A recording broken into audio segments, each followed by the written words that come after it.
Hey everybody! Welcome back to Tyrus&Nao Live. This is episode I don't really know. Yeah, This is what I have Niall. to deal with. I believe it's 8. Thank you, Jimmy, which is... My name is Niall. My name's Yaphuck. Yes. And my name is Trainee. I am Yes. intern. And Yes, this is our getting... new intern trainee. Would you like a coffee, Mr. Tyrus, sir? No! You don't drink the coffee. Don't drink coffee. Man, why am I even on this show? Well, My name is Jimmy the Freak. I'm from a long land far, far away called long land. Canada. it's a very long land. You better run Long. across it. It's just... You just keep on going. But yes, this is Jimmy TehFreak. All the way down yonder from He's their from freaking Freaking natural Natural TV show. There you go. Was that all about, eh? Although our Canadian friend, which we make fun of for way too Being often. Canadian. Yes. You might remember I was invited to take part in the second episode of the Christmas special, so I want to wish you guys a happy Irish New Year. I hope you guys are still waking up and the headaches. The hangover's not too bad. But let's get this train a rolling. This train So- wreck falling down the track.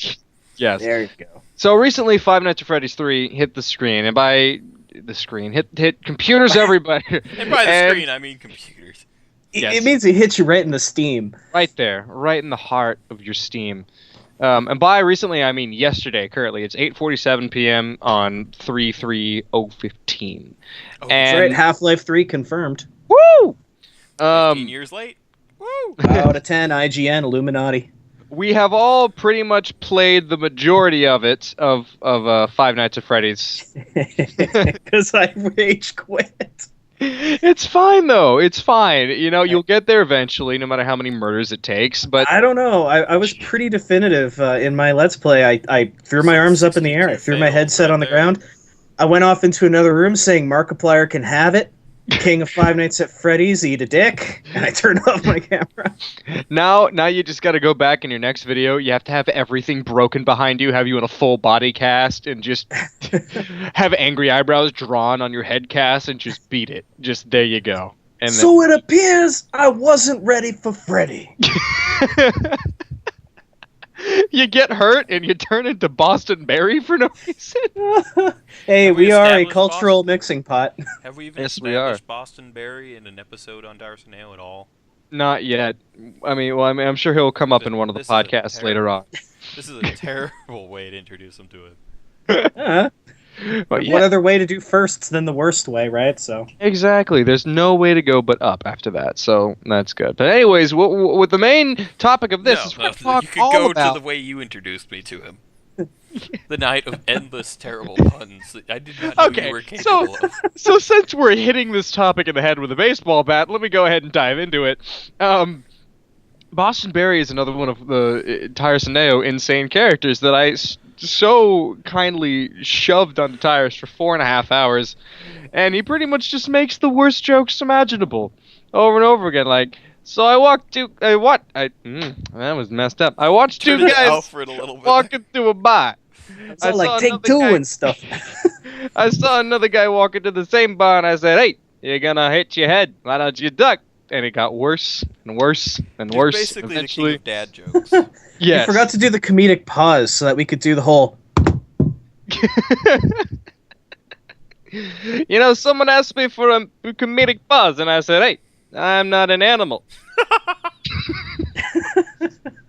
Damn it, Niall. Thank you, Andrew, Dice, MF, and Clay. So, Little Miss Muffet sat on a tuffet eating the cuds and whey. Along came a spider, sat down beside her and said, "What's in the bowl, bitch?"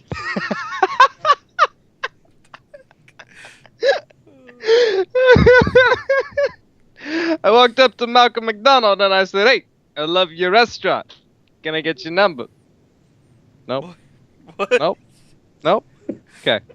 So Five Nights at Freddy's is a game that was... Yeah. I was gonna rip out my Another Gilbert wonderful Gottfried segue. over that. Another That joke wonderful went segue. straight into the. Oh my... No.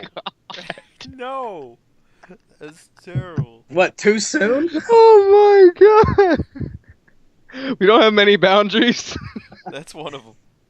It's you're American, I'm Canadian. The boundaries, they're not really guarded. It's okay.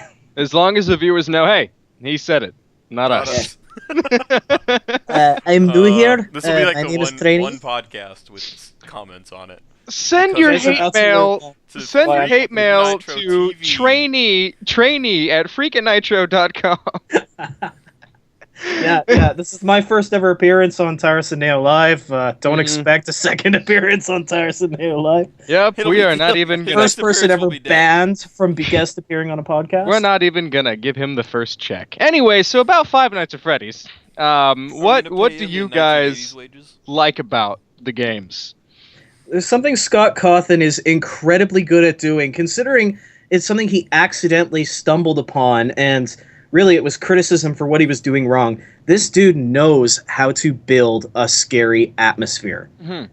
It's amazing to me that this is not someone that, you know, had written a horror movie script or did a bunch of independent films in college. This guy worked, well, independent films in college are always scary, but Oh, yeah. I digress. Right, Tyrus? Scawthon, he started off making educational Christian games. Yeah, I think, and he also funded an animation company, Animations for Christ, I think it was. Yep. He also made a game prior to this. That's where he got a lot of his criticism from. I can't remember what it was called at the moment. It's not Sit, Don't Starve. That one was creepy, but yeah. It's the one about the little robot that was going around, and people thought that like it was too focused on just having pretty backgrounds and stuff, and that it just the gameplay wasn't that good. And you're halfway there. Well, it was a point and click game like this is, but Mm-hmm. you could see who you were controlling. Yeah, and there were like animals in the background that weren't supposed to be animatronics, and a game designer made fun of them and said those look like creepy animatronics. Yes, and then he was basically like, I think I could be a lot creepier than that. So he pretty much just turned the dial, turned it up to 11, and Five Nights at Freddy's was born. And boy, when was the last time you've seen the internet blow up like that? Since you had already made Every that side year, reference, I feel need to something throw like one that in there. happens. It's like, so yeah, this game is morbid. This game is black. It's like, how much more black can this game get? And the answer is none. None more black. Just because you turned it to 11, that was going to be stuck in my head till I got it out. The darkest things, you know, that happen, like the darkest news stories you'll hear, you know, little kids disappearing and presumably murdered. Like, a lot darker than that. And yeah, like it takes a lot to like creep me out. The thing when you add kids in the mix, a lot more people are instantly going to be like uncomfortable. But like I remember there was this maze at Knott's last year called the Tooth Fairy, and there were just basically dead children everywhere, and it was creepy. Yeah. But it's the story that makes it like that much worse, and the fact that he is so. This is a story you have to be proud of.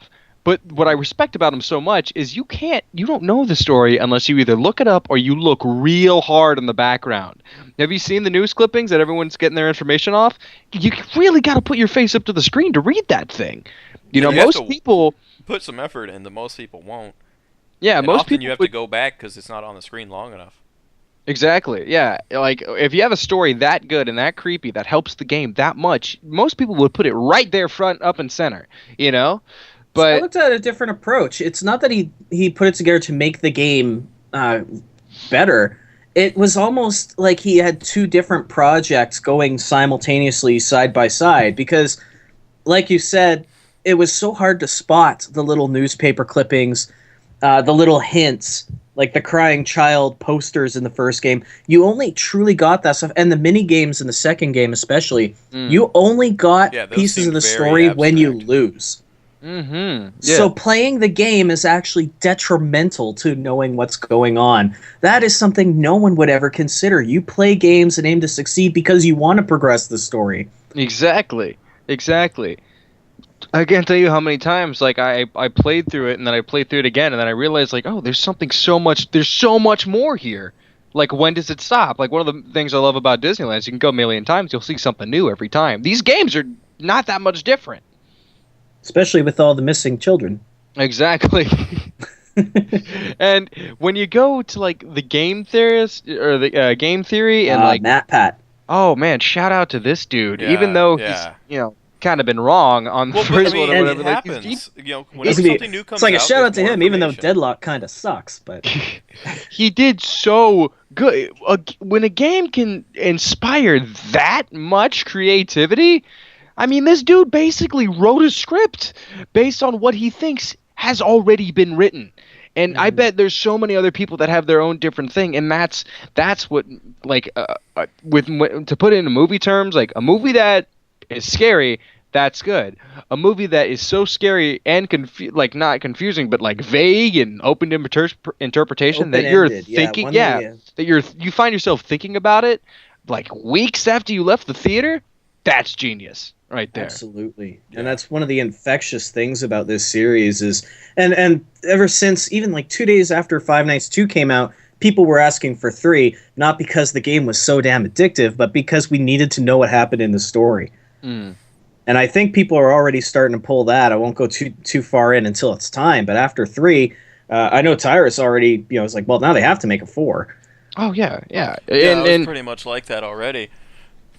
But with every good third sequel, and I'm not kidding, every single time I see a good third sequel, I'm like, okay, it is on a razor edge right now. Yeah. Where you don't want the next one to be, what is it, Jason is Dead?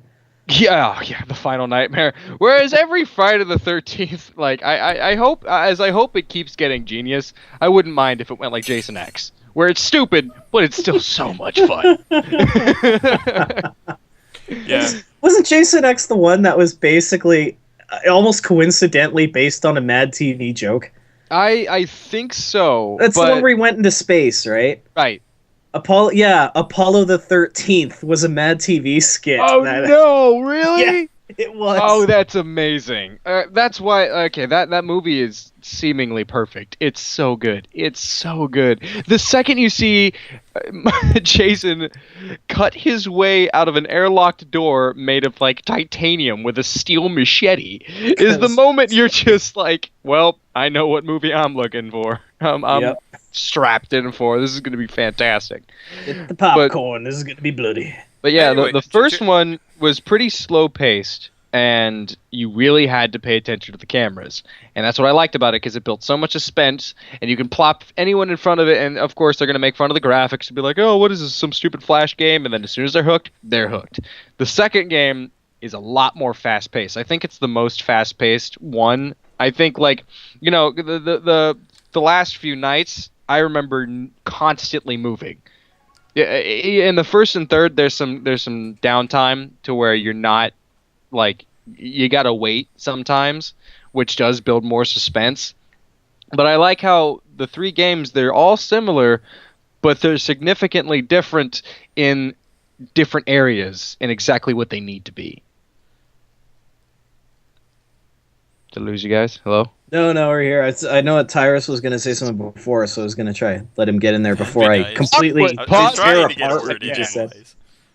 I was just going to say, talking about all the theories and stuff, I'd really like to hear Jimmy's, because he said he's had some interesting theories now that he's played all 3. Mm-hmm. And the fan made. Oh, by the way, spoilers to anyone that hasn't played it. All 3 Five Nights at Freddy's game. Yeah, I want you to start from the beginning, back in the timeline if you can. All right, I'll see what I can do. First thing I have to so disagree with Niall on one thing there about the importance of the cameras in the first game. Bullshit. The only camera that was important was Pirate Cove. Well, it's one of those things where the formula, like learning how to beat the game, was detrimental to the story for that very reason. The second game, I felt actually it wasn't so much I have to run around or move around as much as there was tension. There was almost a sick displeasure in the concept of losing. You don't want to have to start over. That it was stress. It started to feel like work, but at the same time, we couldn't put it down because we needed to see how the story unfolded. It was good work. Good, and stress is so good in a horror game. I can't stress that. That enough. It's very important in any horror scenario. You have to stress them out. Boo scares can only work so much. Yeah, well, a lot of and this is something Scawthon. Jesus. Scawthon. Wow. Okay. Scawthon. Well, did he marry his last name and now he married himself? That explains why he's so private. Well, he's Scawthon. God, yeah.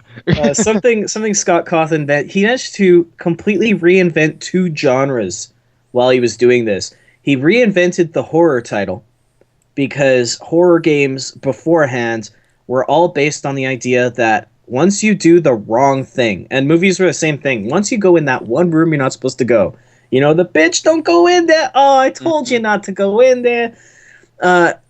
He decided, nuts to that, you don't have to do the wrong thing. Let's put all the stress on the idea that you are powerless. Mm-hmm. You know, even like the first game with the whole battery concept, that was a pretty apt metaphor. You had a limited amount of power sitting in a room with essentially a limited amount of power. You could offset what these guys could do to you for a little while. You can delay the inevitable, but you can't prevent anything, you can't stop anything, and you can't escape. You actually had a limited amount of power not related to the battery at all. Mm. He also managed to completely reinvent the point and click. Because, I don't know about you guys, I remember Sherlock Holmes, and I remember turning off a whole lot of crappy point and click games in the 90s. Jurassic Park as a reason. The point and click game it reminds me the most of is actually Myst, that series. Mm-hmm. Because in that game, you couldn't really control anything either. Sure, there weren't necessarily enemies, but there was a lot that you didn't understand going in. And as original and inventive as Scawthon has been making these games, I'm going to have to say that, like, I saw this coming. The defenseless thing. I saw the whole defenseless, like, how defenseless can we make defenseless? Because everyone's gonna murder me if it didn't start with amnesia, but the most memorable I remember is amnesia. Everyone's freaking out. You have no weapon. Well, it's a good example, there are monsters. You got to go ahead and hide and all that stuff. And then that escalated off to Outlast and the disappointment known as Machine for Pigs, and it kept getting, you know, more like that. Whereas like that. I think he was just sitting like, okay, we'll have you in one spot was the contribution that really made everything, because you can't run away. Even if you could, you would just run out and die. So you're in one area. You can look on the cameras and you can see how close death is getting to you, and you can defend yourself with the doors, but that is running out fast. Mm-hmm. And another thing I love about it, like I'm trying to compare it to my favorite horror games. Like, in my opinion, the greatest horror game of all time is Silent Hill 2, for many, many, many, many, many reasons. And the closest I've ever seen get to that is maybe Cry of Fear, because it's the perfect blend of like survival, horror, symbolism, and story. But you know, as close as it gets, no one can do it as good as Silent Hill 2. But as rich as Silent Hill 2 is, where just about everything you look at is telling you stories subliminally, that's what I also love about the Five Nights series, because that happens too. Almost everything you're looking at can give you some sort of clue as to what the hell happened. And and you start trying to eye them out, and the more you look, the less you find. Exactly. Until you go into game face, where you're just kind of on autopilot and you start thinking while you're playing and you're concentrating, and then it hits you, and then it just sends shivers down your spine on how dark it could get, you know? Sounds like beautiful. Tyrus when he saw the ending on night 5 of the third game. I was pretty... Did that just happen? Yeah, it made sense. It takes us back to the whole... You had a theory. What is your theory, Jimmy? My theory that I came from this, and it hasn't, because people are convinced, thanks to MatPat, that phone guy was the killer. That phone guy was the murderer, taking people to the back. You know, he knew everything that was going on. He had a serious level of distress. The first game, he gets killed off, and that's where I go, wait a second. He can't possibly be the purple man that that people think he is. And I have set out on a crusade to free the good name of Phone Guy. Mm-hmm. Well, then, if it's not Phone Guy, then is it anyone that we know? It's another man, it's another Purple employee. Man isn't Phone Guy. It's just simply, to me, another employee. The third game what makes it not, reminded you. What in your mind tells you that it's not the Phone Guy? First and foremost, the minigames in the... actually, first and foremost, I'll point out the first game. You know, he's recording all those tapes for people, and he is killed off, presumably, right? And people have tied that into the third game, that what we're seeing is his night for the first game. Except he has already dismantled all the animatronics in the minigame on the 30 years after the closing, right? Well, the minigames are probably set in the past based on the Atari style. Right? But the idea is if they've already been dismantled and taken apart, then, and he's been killed immediately after that, then who put them back together for them to start killing the phone guy? Does that kind of make sense? It's the idea that... Yeah, I see where you're going. I understand that, yeah. And there's just so many things that, although we can see the sinister level of it, his character does change. And it is interesting because, like, in the first game, he talked about, you know, if you see something in the supply closet or whatever, or what was it, the parts room. The suits in the back. Yeah. Or are you saying talking about him being in there? Oh. His last message in the first game. He's like, if you get the chance, could you look in that room? And nothing more came of it after that because you got no more messages. Yeah, while in the third game, it's in a room that's supposed to be camera-free, that no one's supposed to know about, that the animatronics can't go in, according to the minigames and according to his phone calls in the third game. So it can't possibly be that part services room. So there's the only thing that keeps bringing me back to like my theory. The only thing I can theorize is exactly like what the hell is causing them to be alive, and I have two theories for that. One seems more plausible based on the evidence that we have, but it's not as cool. Well, the ending of the fifth game gave you a lot of evidence. Yeah, it did. In regards to at least the animatronic in this game. Now, in the first game, they were talking about how there's blood and mucus coming out of the eyes and the mouths and all that stuff of the animatronics, right? Yep. And the guests complained about the smell and all that stuff, so we know there's bodies in there. And the third game has told us that spring traps can cause people to get trapped in there. Now, and the third game was saying that they can malfunction and supposedly kill whoever's in the costume. Yeah. These sound like much older costumes because they weren't just completely animatronic. Like I was reading a theory by someone just a little while ago that was saying that the animatronics after Springtrap, like Springtrap's a really old model, used endoskeletons. Right, he was the abandoned first Bonnie, if you'll remember. Yeah, at least the way they're pitching him. And so he's the last of some of the earlier animatronics that were like prototypes after a bunch of them failed simultaneously, which is something the phone guy said happened during Five Nights at Freddy 3 in like the third night, I think. He said one of those calls. I want to say the third. He said that a bunch of them failed catastrophically and simultaneously. So we know people are in there, but is it the kids, or I don't know because it doesn't sound I like think those it's unrelated. are the suits from the first game. It's not those suits from the first game. It's not. We know that there are suits. There are 4 dead kids and there are 4 suits with bodies. Well, there are 5. There are 5 dead kids. Five there are missing 5 dead kids. One from the very first Fazbear restaurant. And that one's the puppet, we think. Yeah, that's what I believe. I believe that one is the puppet somehow. But I mean, but that second group. No, I'm not counting him. If you count him, there's 6. Remember, there were 5 missing children. The theory is one went in Bonnie, one went in Chica, one went in Freddy, one went into Foxy, and one went into Golden Freddy. But the ones that people are saying that Golden Freddy's the one that killed them. Yeah, that's what people. The one that went in Golden Freddy is the one that killed them.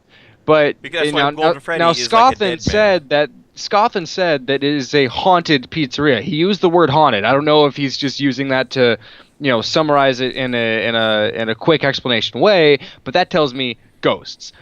And also, ghosts kind of kid up. Going into the end of the third game, there were 5 ghosts, not 6. Yeah. Now that's what I meant by saying not as cool. That's right, but because they with never a story addressed the this puppet. dark, putting ghosts in there make it a little bit goofy. You know what I mean? I To know. sum it up, I really liked in the first game that it was more about They were just glitchy programming. malfunctions, Yeah. and in the second game about but even in the first game, predator they- detection system in the toy models. Once the ghost factor, the supernatural factor came in, I'm like, really? Yeah, Do we have everyone's to? Hollywood right now is obsessed with ghosts, and it kind of pisses me off because there was a time where I was like, "Gosh, can we just get a ghost movie?" And now I'm just like, "Please, will someone give me a big budget slasher movie? It doesn't even have to be Bill good." Cosby and Ghost Dad. Oh no! All over No, again. no. Never again. I mean, if they could just do like I'm so sick of the post Scream self-aware bullshit. If we can just have a good slasher film, I'm gonna be happy. Even if it's the dumbest, most mind-numbingly thing. Make me like the characters, make the kills cool. That's billions the of problem, dollars. though, with all these slashers, from Ghost Ship to the Final Destination series. They do nothing to make you like the characters. You know, I never knew what the in Final Destination Destination, series was you about. want to see these Until you people just said die that. painfully. Exactly. My perfect example. Go to Friday the Third thing. Go to Friday the 13th Part 4.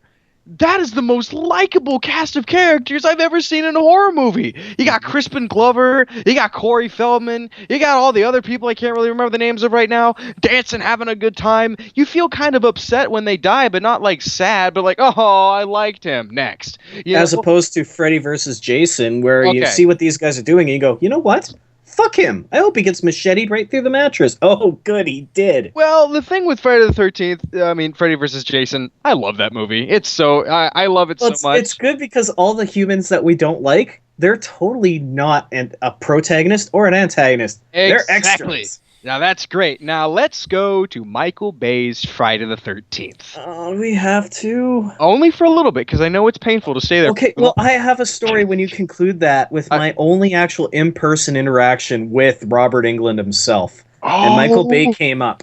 Oh my gosh! Okay, I'll say this quickly.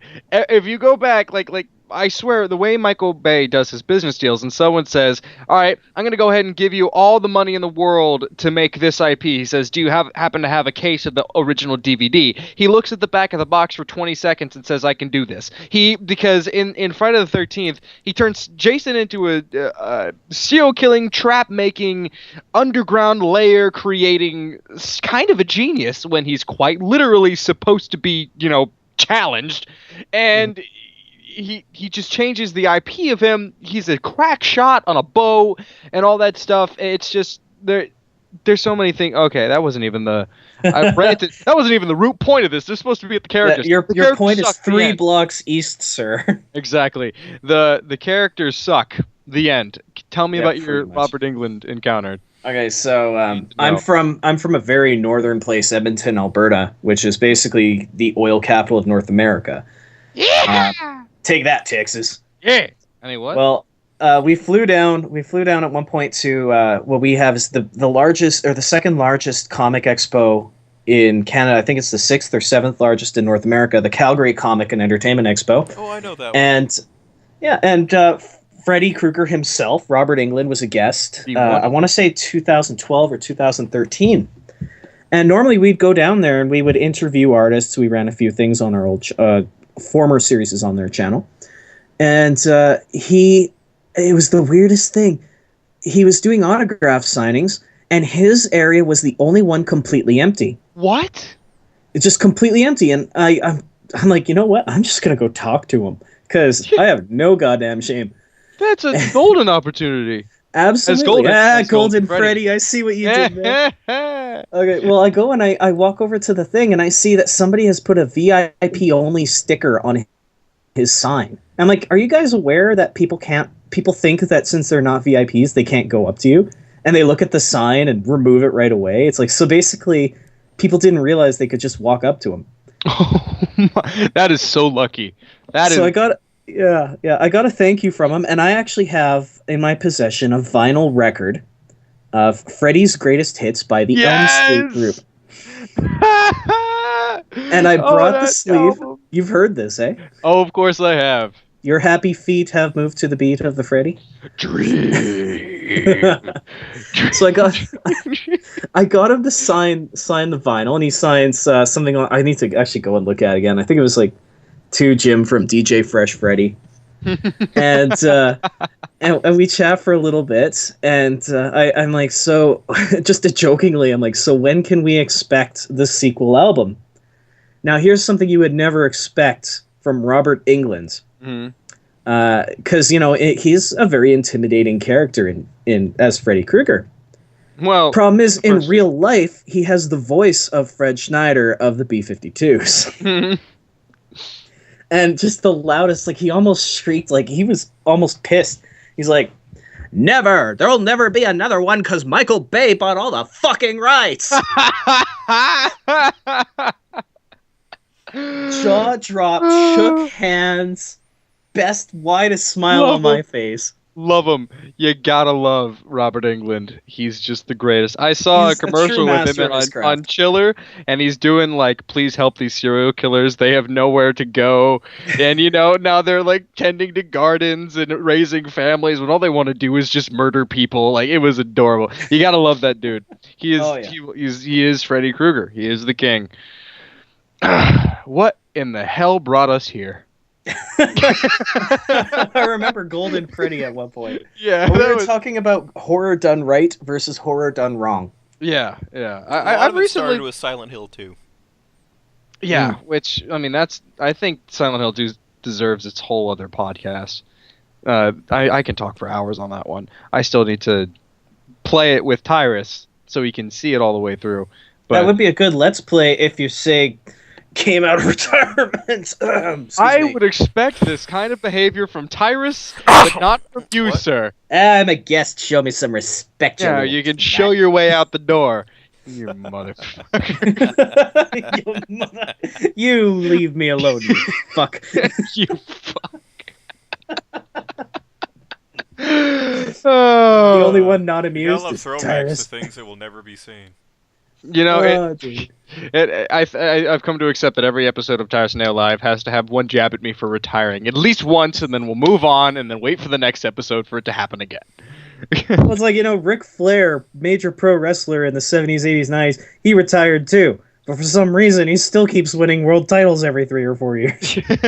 Well, if YouTube wants to send me some golden play buttons while I'm retired, then that's fine. Oh, tell me about it. I can't wait. I hope I will lie, cheat, and steal my way into getting a couple of those. YouTube's like, hey, we just listened to some podcasts you did a while back. Apparently you lied, cheated, and stealed to get this. So now I also said I was a wrestling fan, so viva la raza, Holmes. Eddie Guerrero, that bitch. So Five Nights at Freddy's. What's that? I've never heard of it. Me neither. Apparently it's some game about Chuck E. Cheese, and oh, dude, I have it for the Wii. I got it for the PS Vita 3DS. Tyrus, is there any things you would like to chime in? Any contributions? Or you're just gonna kind of stand there like a moose? You keep cutting him off whenever he tries to say something. You cut me off every time I try to talk. So I've just been letting you two go. I knew this was what was going to happen, and so I just let it go. It's the freaking Nao show. It's the freaking Nao show. Freaking Nao. F-R-I-K. Oh, well. Freaking Nao featuring you. Fuck. I'm going to apologize, you guys. You guys are a little bit. There's some sort of delay. And I don't know when I'm interrupting, so I'm sorry. I'm not a dick, I promise. It's not my fault. Blame the internet. There's no delay. You don't need to cover it up. It's not a delay, because you've been reacting perfectly every time you do hear me. Has there? Yeah. Your volume is higher than his, so it's like you don't know when he does. Listen, there's a delay. See? What? No delay. Hello! It's horrible. How does that make it a delay? For this next trick, I'm going to pull a rabbit out of my hat. Hey, I'm a rabbit in a hat. Beautiful.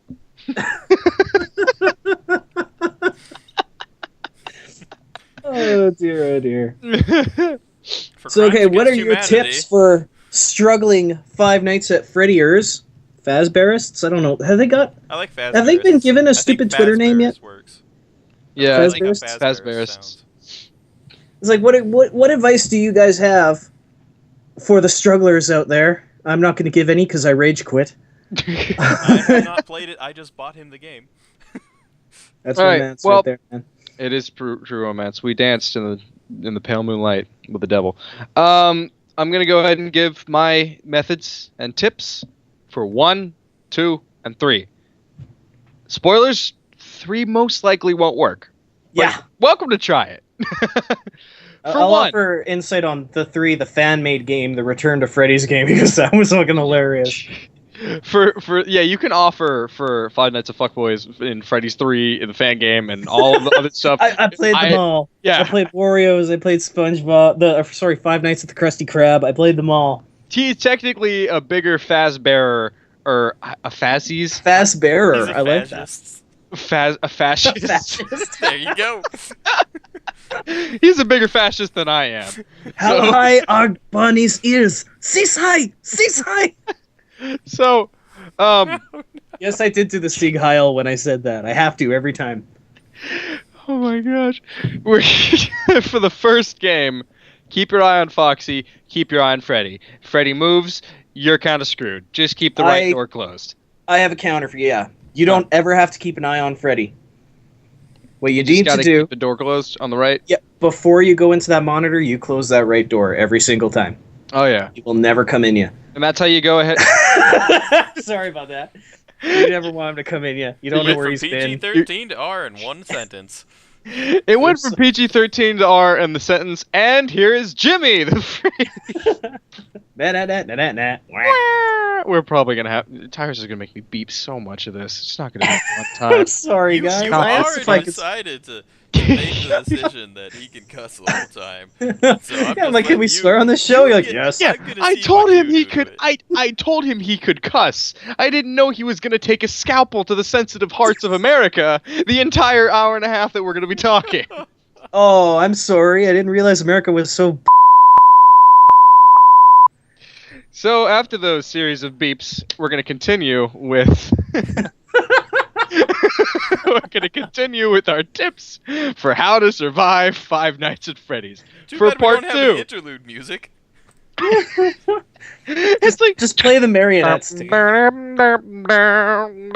we can't really put "Hang in There, Baby" because it's a fucking podcast. We can do it Five Nights at Freddy's 2 style, where we just spell it out in a creepy H-A-N-D. I'm not gonna do the whole thing. Then. Thank you. That All right. that was horrifying. That So you have a all little right, Scawthon in you, So don't you? wait, there's going to be a part 2? there's a little Scawthon in all of us. We just beat part 3. Of course, there's gonna be a part 2. Well, I mean, there was a part 2. No, you No, he means Five Nights 2 is Yeah, what he means. Five Nights 2. No, I thought you meant a You- part 2 podcast, like we're doing you a second carry- half. No. 'Cause you He's just said talking that about we're gonna tips be to talking beat for an each of hour the and a games. half, and it's like we've only been talking for probably about 40 minutes right now.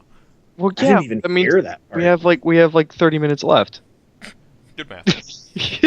I have to go to the bathroom. And go. Okay. Honestly, I don't know how long we've been recording because my timer has absolutely failed. My estimate is because we really started around the 25-minute mark of this call, so we're a little over half an hour in. Yeah. All right. Well, that's good. That's good. And we still, as long as it's longer. I'm so ashamed. We had 2 hour-and-a-half podcasts for Halloween, and then Christmas comes around, and we gave it like 51 minutes. Yeah, 51 minutes, with the promise of a second part and nothing.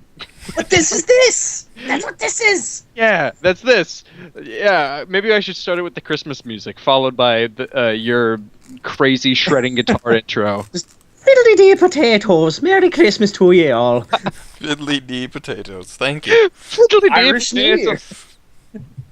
Every time I try to do a Canadian accent, Tyrus yells at me and tells me I'm sounding Irish. Well, it's because the Canadian accent, it changes. Actually, your old-timey news reporter is like the South Park idea of what a Canadian sounds like right now. Really? Yeah. Absolutely.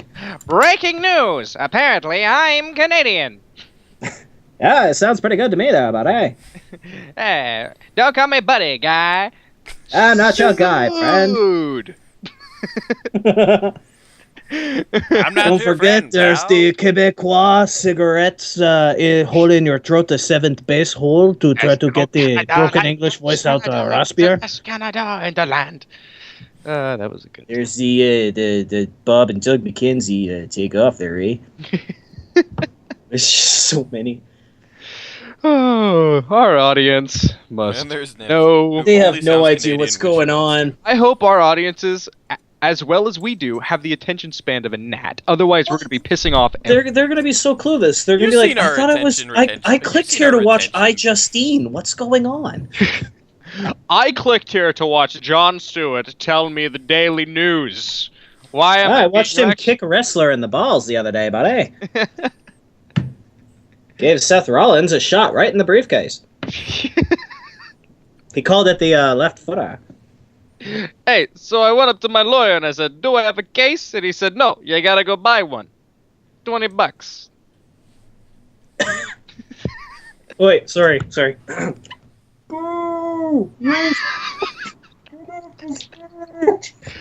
You're unoriginal and you sound terrible.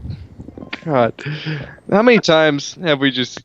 The power of talking away from the mic has gotten us into some weird places. Well, it's already been done twice in this episode alone. It has. No, that was delay earlier. That was delay. That was delay. See, he's having delay problems. Damn it. Oh, Well, looks yeah. like we're off sync.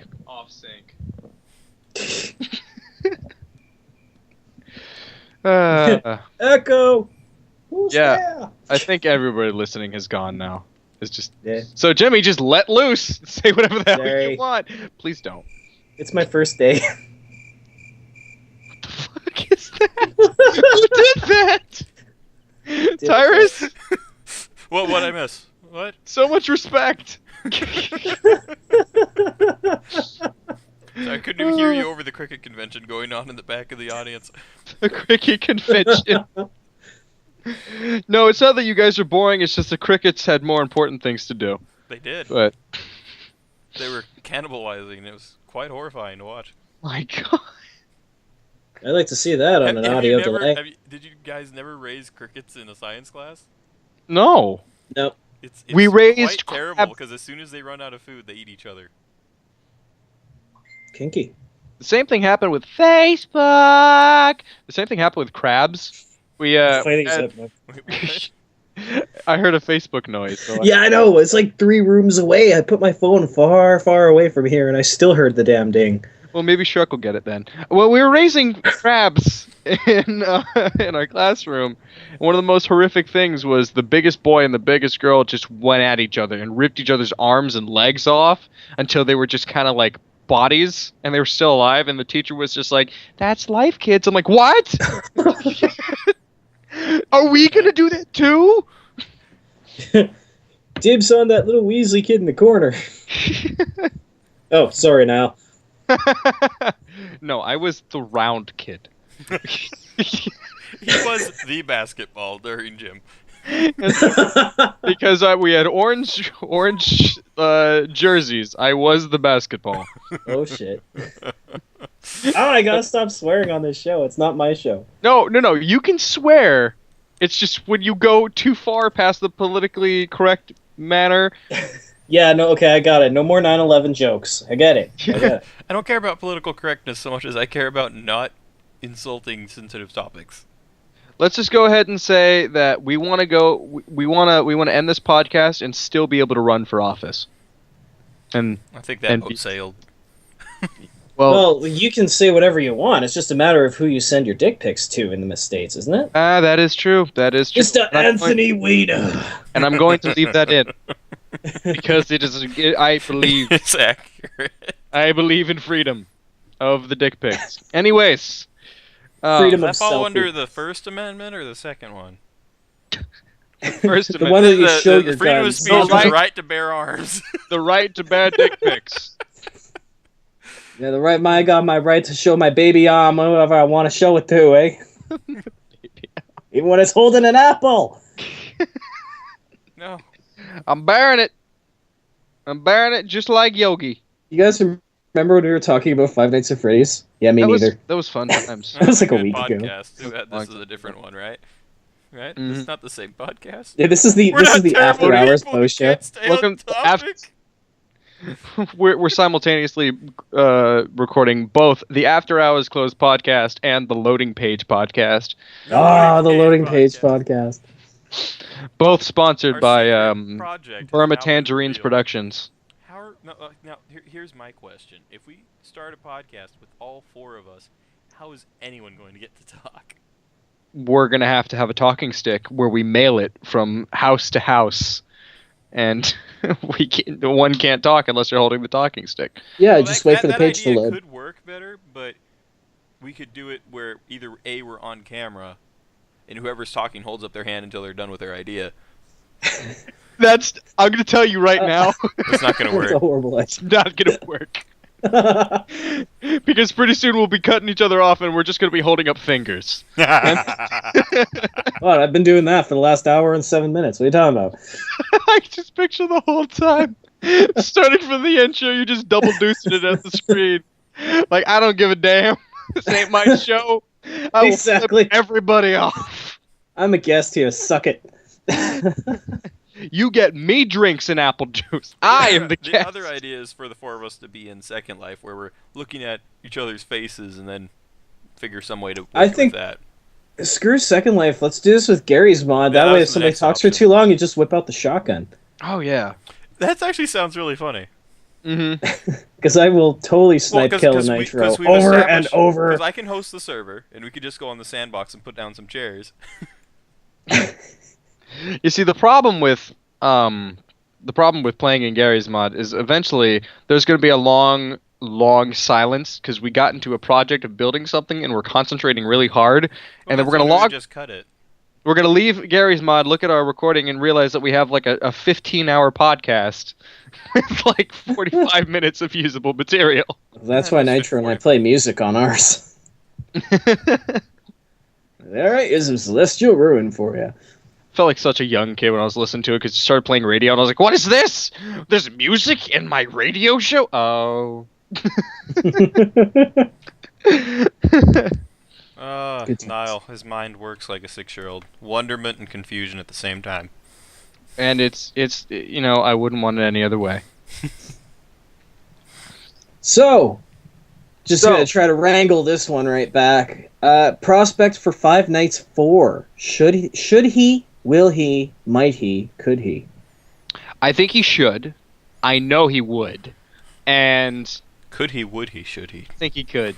I think he could pull it off. But the thing is, I think he's already reaching kind of the bottom of the barrel.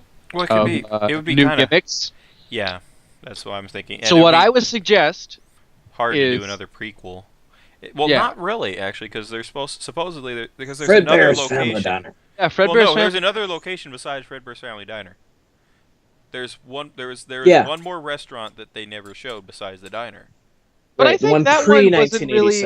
I think that one was kind of like the first KFC, where it's not actually a KFC. It was the one where the incident with the animatronic biting someone's brain. No, the bite of 87 happened in Fredbear's Family. That was in the No, it did not happen in Fredbear's Family thing. There was no problem in the very first Fazbear, the Fredbear's Family. Why did they abandon it? Because you moved locations.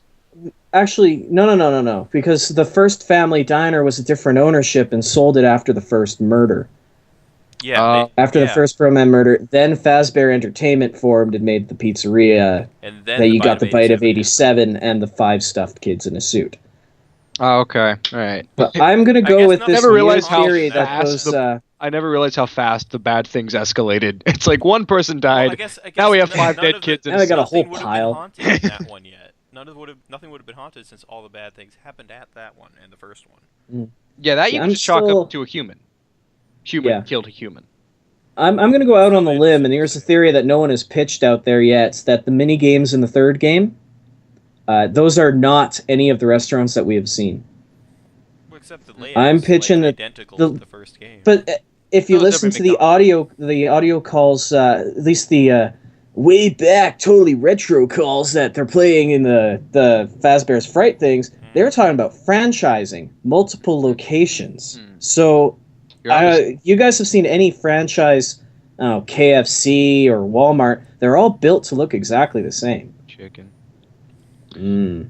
Yeah, I think you're onto Unless something. you're in an area where there's 15 McDonald's and they all try to look different.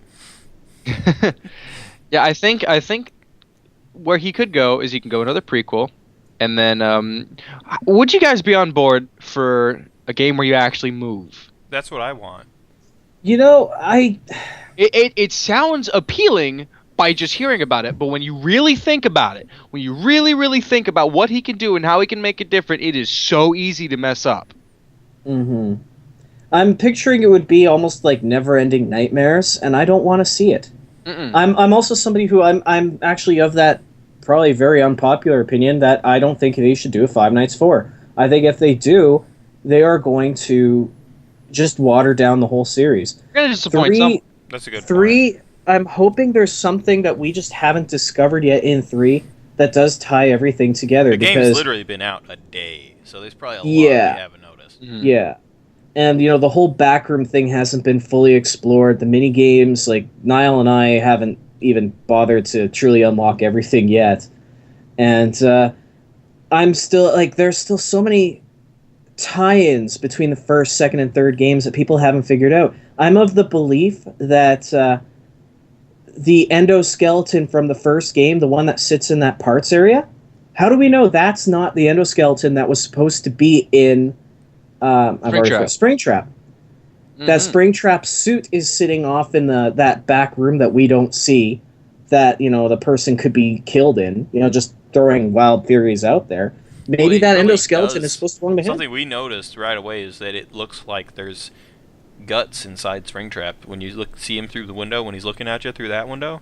I got a closer look. It could just be really thick red tubing, or poorly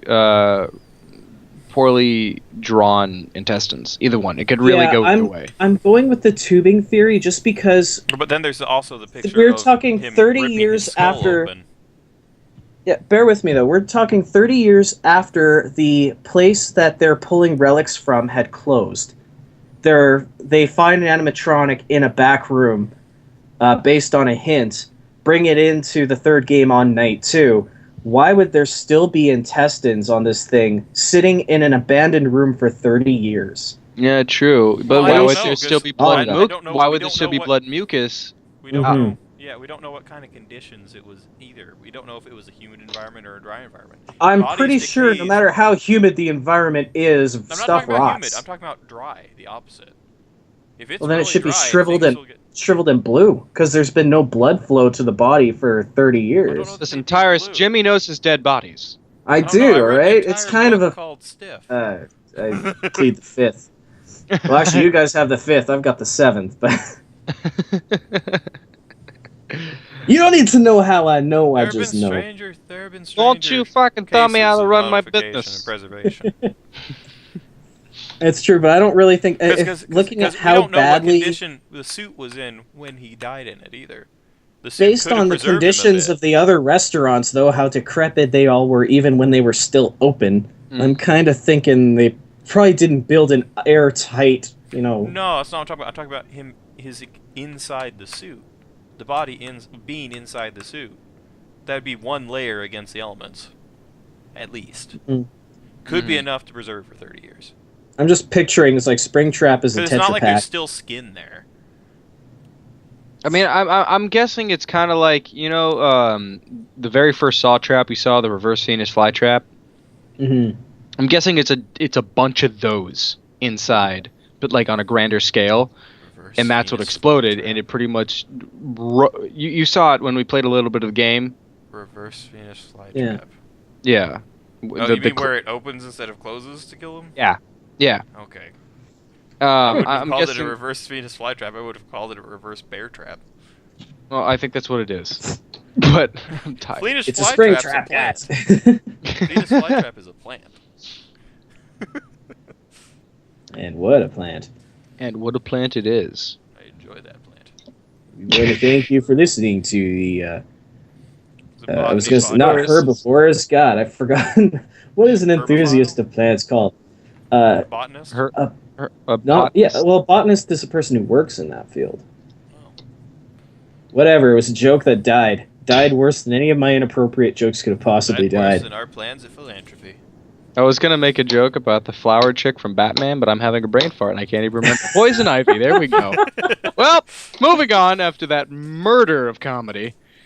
I had a point I was gonna make, and I don't remember it. It's gone. All right. Well, I'm just gonna take this pause just to bear with great me for about radio. a minute. Sorry, guys.